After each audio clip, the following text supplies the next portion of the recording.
So, good morning, everyone. I'm going to do a screen share this morning. I've got a few slides. They're not glamorous. It's primarily text. And this is one of a two-part series, I guess, for today.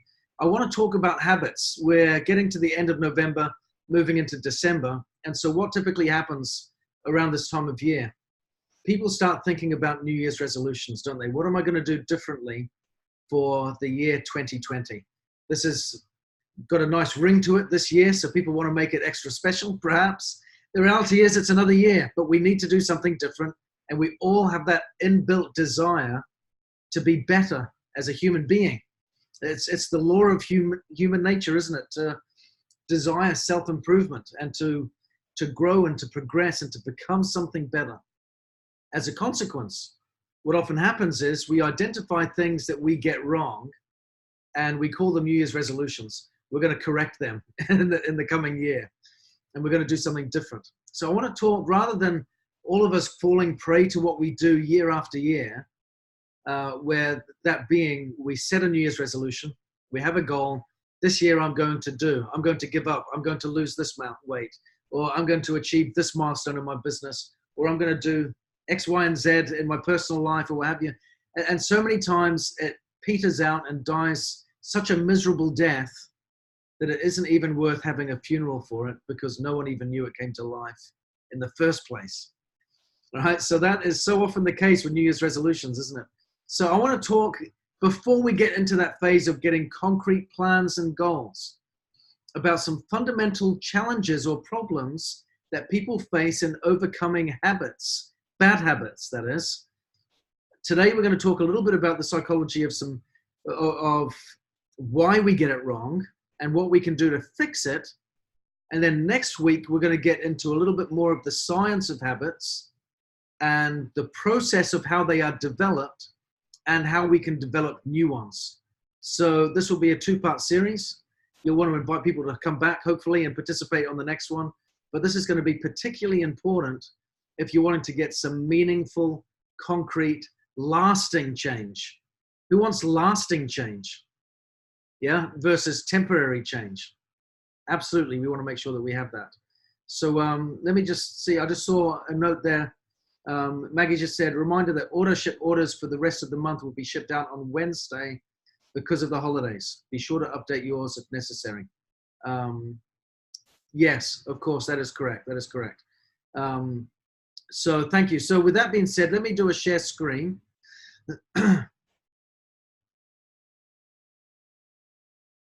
And what's going on here? 1 second. It's playing up.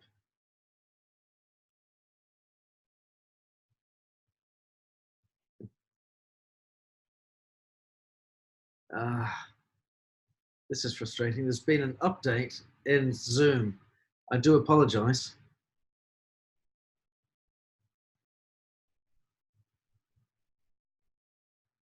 Okay, I'm not going to be able to do that. I'm not going to be able to share my screen. I do apologize, unless I quit it and start again. So, okay, I'm just going to have to read out my notes from my presentation, which I put together just for this, which is most frustrating. So, okay, this is what I want to point out.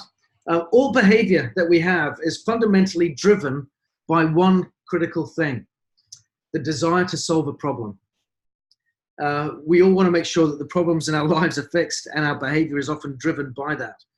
But the challenge is, when it comes to changing habits, we often find it hard because of two critical reasons. One, we try to change the wrong things.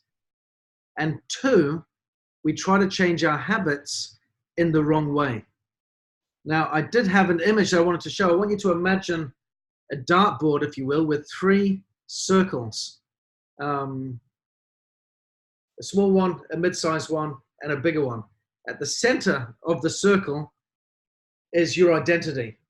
The bigger circle are the processes, and the outer circle is the outcomes. When it comes to changing our behavior, what typically happens is we start by trying to work from the outside in. The arrow starts from the outcomes and works inwards, meaning I set a goal to get a particular outcome. For example, January, I set a goal and say, by the end of December 2020, I'm going to be a diamond. Yeah? How many of you have set that kind of a goal or made that kind of a plan? We start from the outside and then we go, as a result of that, I need to build some processes in order to make that happen. And as a result, I will become a diamond at the end of it. So what we see is outcomes are focused on what we get, processes are focused on what we do, and the identity is based on what we believe. The problem is we're working from the outside in, when what we should be doing is working from the inside out.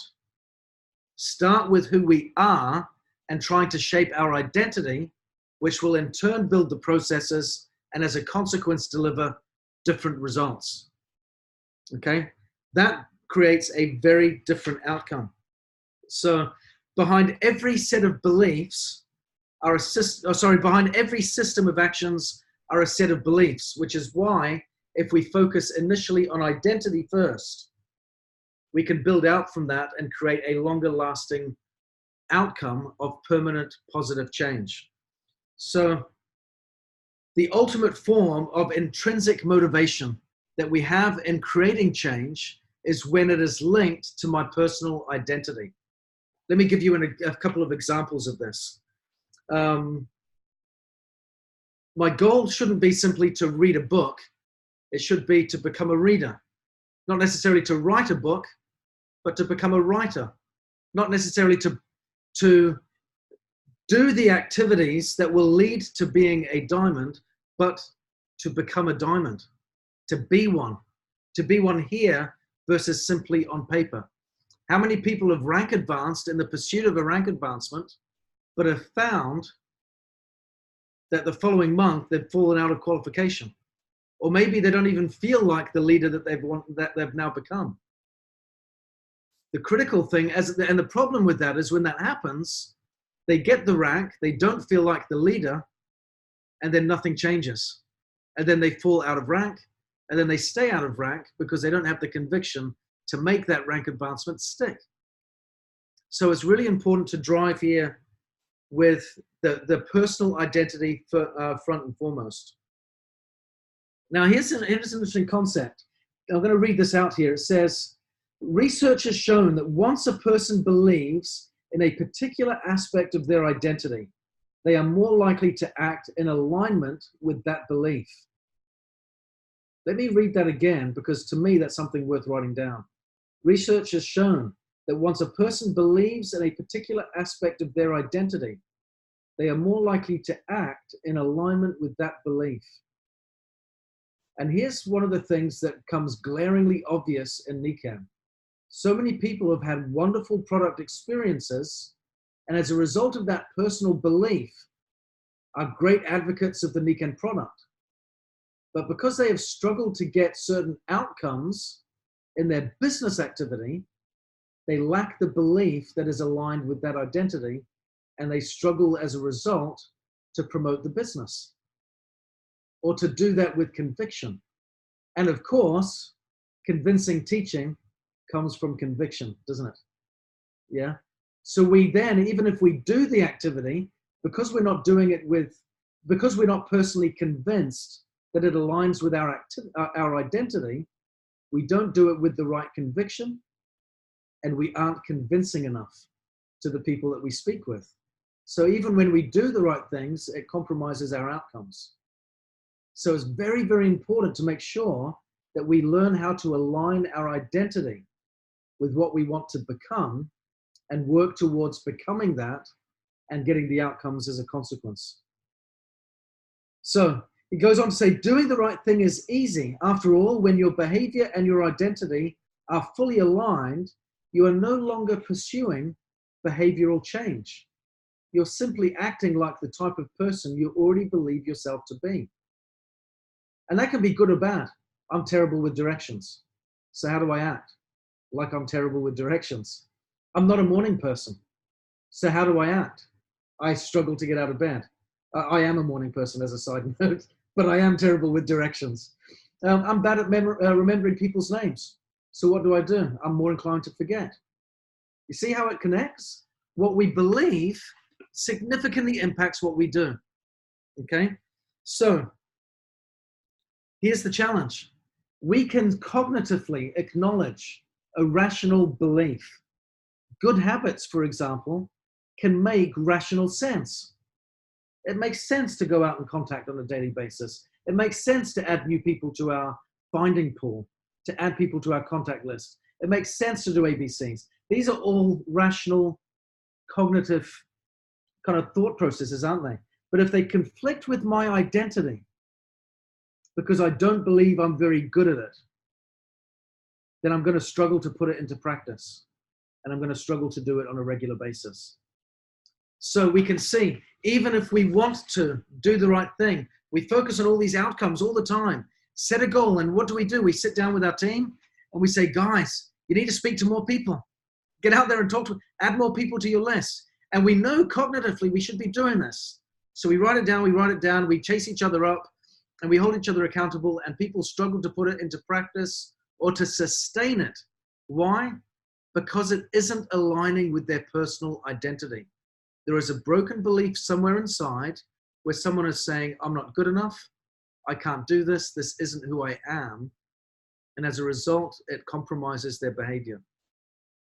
So in order to progress, we actually need to go through this process of unlearning in order to fix some things and put it right.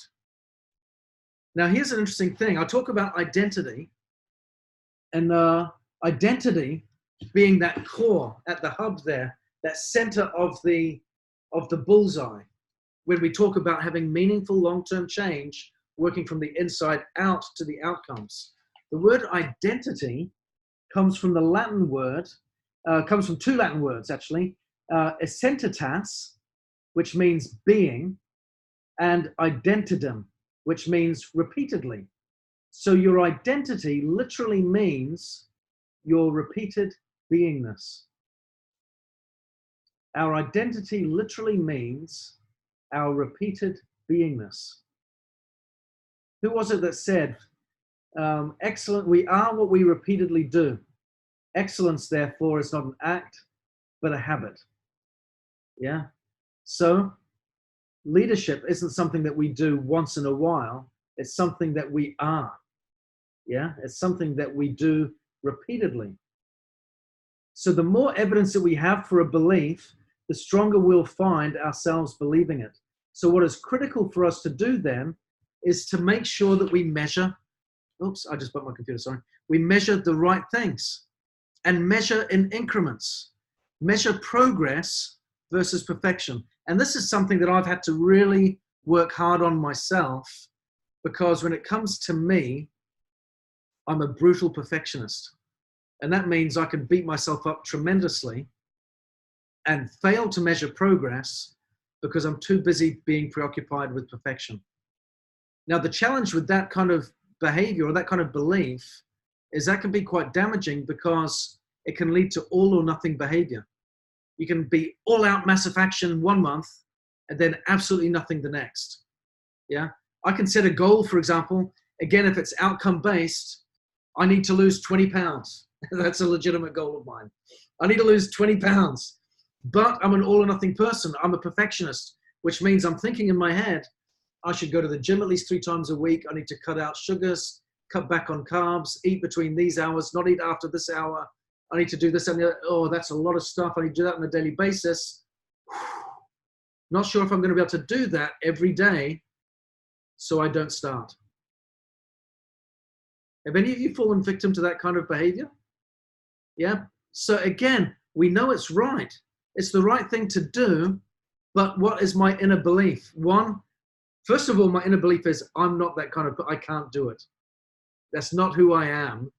And the second one is I'm measuring the wrong things. I'm measuring perfection versus progress.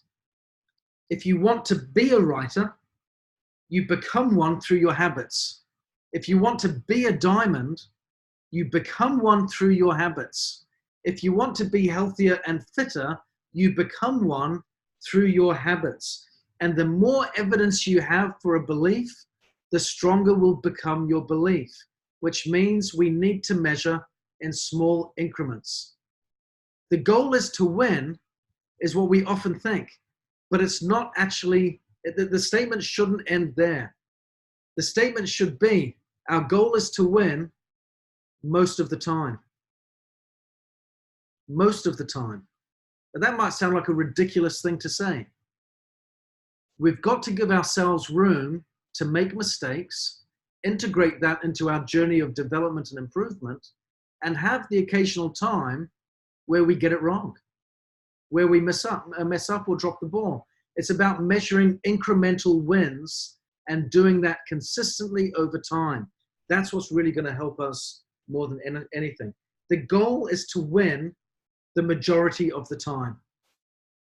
We can do that. Isn't that better than saying to ourselves, no, I have to win all the time because I'm a champion? It's great to say that. And it's great to have those kind of posts on Facebook that show grit and determination and men ripped with muscle and no fat and all that kind of that, just looking like hard men. And you see all these types of images, sweat pouring off them, covered in mud as they run through some type of heroic marathon. And you see these types of images laced with kind of bold text and heavy motivational messaging about being hardcore, full on, all or nothing, quitting is for losers, all that kind of stuff. And the critical thing, we don't want to quit. The critical thing is to win the majority of the time. Measure incremental progress. Look for evidence on a daily basis that we're moving forward to entrench our conviction, strengthen our belief, and make our beliefs a part of our identity. Okay? So, the most practical way to do this then, in order to change who we are, recognizing that drives everything else, is to change what we do. So let's think of it this way. Like I said, each time you write a page, you're a writer. Each time you practice your violin or the piano, you're a musician. Each time you start a workout, you're an athlete. Each time you call a member of your downline, you're a leader. Each time you reach out to a customer, you're a business owner. Each time that you facilitate your own web conference, you're a leader. Yeah, each time you reach out and hold an in-home, you're a leader. Each time you do follow-up, each time you do something uncomfortable because you know it's right, you're a leader. Okay, and as we start to make that change in our mind as to how we view those behaviors, it can start to impact what we do and eventually, of course, what we become. So it's a simple two-step process. First, rather than deciding on the outcomes, like we talked about, setting a goal to be a diamond by the end of 2020, set a goal to decide what type of person you want to become. Step number one, what type of person do you want to be? That's the goal. Step number two, prove it to yourself with small wins. Step number one, decide what kind of person you want to be. Now, of course, we need to get that specific, don't we? Because if I'm going to be a leader, what kind of leader? A courageous one, a loving one, a servant leader. What does that look like? How does that manifest? How does that express itself? Now, prove it to yourself with small wins. Small wins, not big ones, little ones. As we do that, then we can start to have meaningful change. And again, critically, that will stick because it aligns with who we believe we are becoming. When our beliefs and our identity are aligned, then our behavior starts to change very dramatically. Your habits shape your identity, and your identity shapes your habits. See how those two work in a virtuous circle? Or, of course, if they're bad habits, in a vicious circle. It goes both ways, doesn't it? In some ways, I spiral upwards wonderfully. And in other ways, I can spiral downwards catastrophically. All because of my habits. Yeah? So, as a concluding point on this, we need to make sure with every step of this process, whenever we have a plan, it's always important to have a feedback loop. And this is one of the things that I struggle with when I see online coaches or trainers. I'm all for having coaches and mentors and trainers and what have you. I'm a big fan of that. But one thing that a lot of these online coaches, trainers, and mentors fail to provide is a feedback loop that gives you the chance to see evidence of change, proof or validation that what you're doing is getting meaningful results. Now, if you're not very good, you won't want to have a feedback loop because you're not going to want to measure people's results. But if you're wanting serious change and you're driving this for yourself, then it's critical to include a feedback loop so that as you identify who you want to be and as you measure your performance with small wins, you've got to have a feedback loop that identifies how am I doing and what am I measuring. And here's the critical point. In that loop, we should not be driven by a focus on results. That sounds paradoxical because we're in a business right now where we get paid exclusively on results. Yeah, but the reality is we get better results based on who we are becoming in our business. So what we want to measure is not the result, it's on the type of person that we are becoming. And that type of person that we're becoming is actually measured by what we're doing. Like I said before, what do I do on a daily basis to prove to myself that I'm the kind of person that I want to become? So it all links together, but when I can see the manifestation in me that I am acting like a leader, that I'm acting like a business owner, how am I going to start to feel? Like a business owner and like a leader. And how is that going to feed my behavior then? I will start to do that more. And the more I act and feel like a business owner, entrepreneur, and leader, how is that going to impact my results over time? Positively. Do you see what we said before? So many people can lead with the product because of their experience based on their beliefs, but they struggle to do it with the business because they lack the belief that that is who they are. I don't feel like a successful businessman or woman. I don't feel like a successful leader. I don't feel like I've mastered the compensation plan. And so as a result, we don't talk about it much. We don't do it much. We set goals. Sometimes it's superficial goal setting. Sometimes we're doing it to please an upline that's saying, come on, let's get moving. We're doing all that. So we say what we want them to hear. We show up in the right places to make the right impression. But inside, we're going, I'd love to be that, but I don't believe I am. And so what happens? We go to the event, we come back, and a couple of weeks later, little has changed. I don't want that to happen for anyone in 2020. Do you want to break that mold? Step out of that horribly restricting prison?